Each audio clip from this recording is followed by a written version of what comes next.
Hey everyone! When we think about getting good at a new language, we almost always jump straight to speaking, right? Or maybe reading and writing. But what if I told you the most important skill, the one we actually use more than any other, is the one we almost never talk about? So just think about it for a second. In your everyday life, communicating with people, which language skill are you using constantly, more than anything else? Yep, it's listening. It kind of seems obvious when you see it written down, doesn't it? But it's wild how often it gets overlooked. This is the invisible engine that drives all our language ability. Okay, so here's what we're going to do. We're going to break down why listening is the absolute foundation. Then we'll get into why it's a serious workout for your brain, not some passive activity. We'll look at the two main strategies every great listener uses, what the standards for success look like, and finally, how you can actually put all this into practice. So, first things first, let's really hammer home why listening gets the top spot. It's not just another piece of the puzzle, it's the very ground the puzzle is built on. It really all boils down to this. Listening is our main channel for input. Think about it. You can't learn a language if you never hear it. It's how we soak up all the sounds, the rhythm, the vocabulary. Whether you're listening to your teacher, a podcast, or trying to have a real conversation, without that input, well, nothing else can really happen.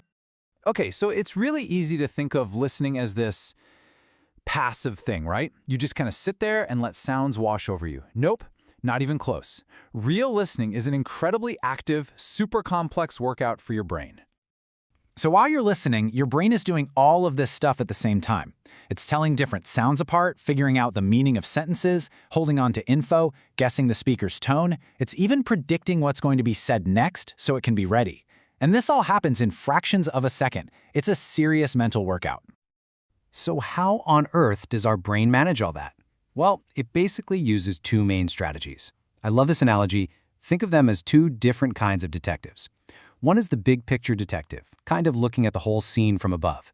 The other is the on-the-ground detective, searching for tiny clues with a magnifying glass. Now here's where it gets really cool. The big picture detective, that's top-down, uses context. Let's say you walk into a coffee shop.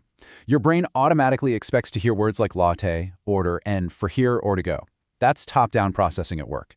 Meanwhile, the clue finder, that's bottom-up, is focusing on the actual sounds and words hitting your ear.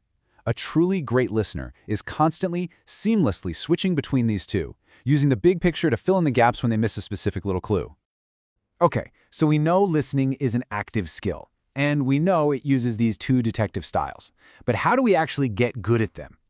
Well, lucky for us, the source material gives us a fantastic blueprint, 4 core standards that act as a clear roadmap to becoming a better listener.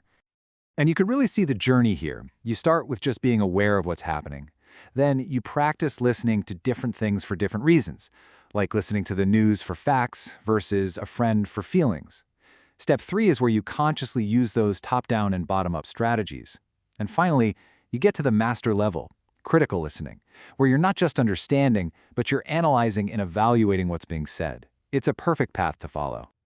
All right, theory is great, but how do we actually do this? What does this look like in a real classroom? Or if you're trying to learn on your own, let's open up the teacher's toolkit. The big idea here is that you never just hit play. You have to make listening an active task. So you set up the activity before they listen, give them a clear purpose for while they're listening, and then connect it to something else, like speaking or writing, afterward. And things like visuals and real-world tasks, they're huge for making it all stick. And really, this quote just nails it. The whole point isn't just to get a good score on a listening quiz. The goal is to build confident, independent listeners who can walk out of the classroom and actually use these skills in the real world.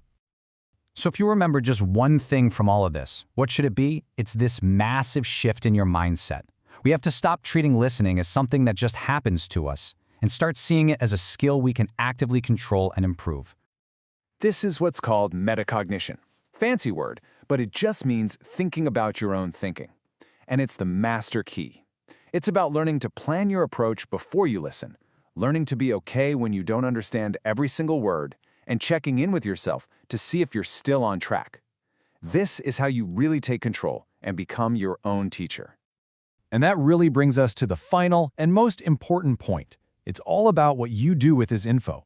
So my question for you is this. Whether you're a learner or a teacher, what's one small thing you can change about how you approach listening starting today? Thanks so much for joining me.